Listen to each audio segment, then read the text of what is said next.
सुना देता हूँ, लेकिन मेरे जोक सुनने के बाद आप रोना नहीं बेटा कि घर में रोने लग जाओ, मम्मी परेशान हो जाए आपकी। देखो जोक क्या था, एक गांव है, छोटा सा गांव है, ठीक। मैंने बोला रोना नहीं, बिल्कुल भी जोक सुनने के बाद रोने लग जाते बच्चे, ठीक है। एक गांव था छोटा सा, उसमें एक फैमिली में मम्मी पापा उसका लड़का और लड़के की वाइफ, 4 लोग रहता था। कौन कौन रहता था बेटा? मम्मी पापा मतलब मम्मी पापा का लड़का और उसकी वाइफ, 4 लोग रहते थे। क्या हुआ, एक दिन ऐसा क्या हुआ कि उसके पापा एक्सपायर कर गए, कोई बीमारी रही होगी, एक्सपायर कर गए। तो आप लोग गांव में जानते हो या शहर में लोग, आसपास के लोग आते हैं, डेड बॉडी के बगल में बैठते हैं और सांत्वना देते हैं कि बेटा कुछ नहीं है आगे, अब तो आपको ही घर संभालना।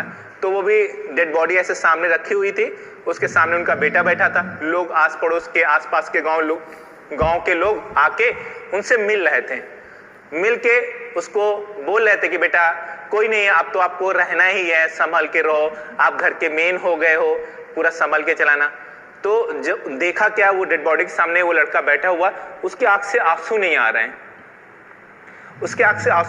तो मतलब कितना बहादुर होगा कि घर की मेन जिम्मेदारी आ गई। अगर पेरेंट्स किसी घर के एक्सपायर हो जाते तो मेन जिम्मेदारी आ जाती है, तो फिर भी रो नहीं रहा। तो लोगों ने समझा कि बहुत बहादुर है, घर को अच्छे से संभालेगा, क्योंकि जो इतना अभी अपने आप को बांध के रखे हुए हैं कि मतलब रोया नहीं तो मतलब कितना बहादुर होगा, ठीक है। फिर उसका लास्ट अंतिम संस्कार होता है, होने के बाद फिर से घर आता, सब काम हो जाता है।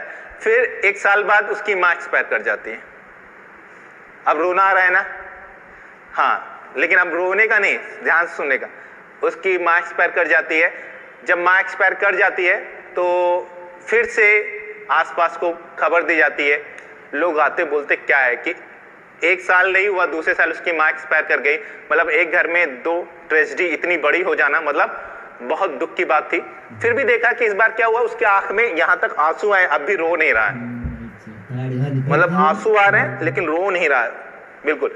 लोगों ने बोला उसको, फिर लोग गए। एक आदमी जब उसके पिता एक्सपायर हुए थे तब भी आया, उसकी माँ जब एक्सपायर हुई तब भी आया, बोला कि यार कितना बहादुर है। फिर वही अंतिम संस्कार होता है, घर आते हैं। फिर 1-2 साल बाद फिर से उसकी वाइफ एक्सपायर हो जाती है। अब जब वाइफ एक्सपायर होती है ना, ऐसा रोता है कि लोगों को बुलाना नहीं पड़ा, लोग अपने आप आने लगे, भाई इसके घर में कुछ हुआ है। लोग आ गए।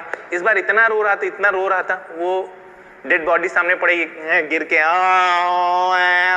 मतलब इतना रो रहा था।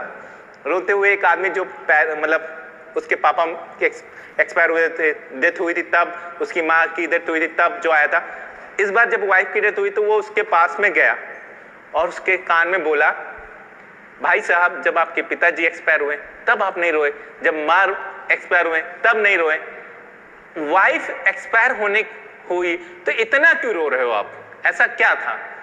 तो उसने बोला, जब मेरे पिताजी एक्सपायर हुए, मेरे माँ एक्सपायर हुए, लोग मेरे पास आए, बोले कि हम तुम्हारे पिताजी जैसे हैं, हम तुम्हारे माताजी जैसे हैं, ऐसा बोले। लेकिन जब वाइफ एक्सपायर हुई तो कोई नहीं मेरे पास आया। तो आप लोग अब समझ गए होंगे, मेरे जो जोक्स बहुत कॉन्सेप्चुअल होते हैं, जिसको समझ में आएगा वो हंस रहा होगा, जिसको नहीं समझ में आ रहा होगा तो बोलेगा ये सुनाया क्या। अब जस्ट सोचो मैंने क्या बोला, ठीक है। जोक्स हुआ ना बेटा, अब हेडिंग डालो, रिएक्ट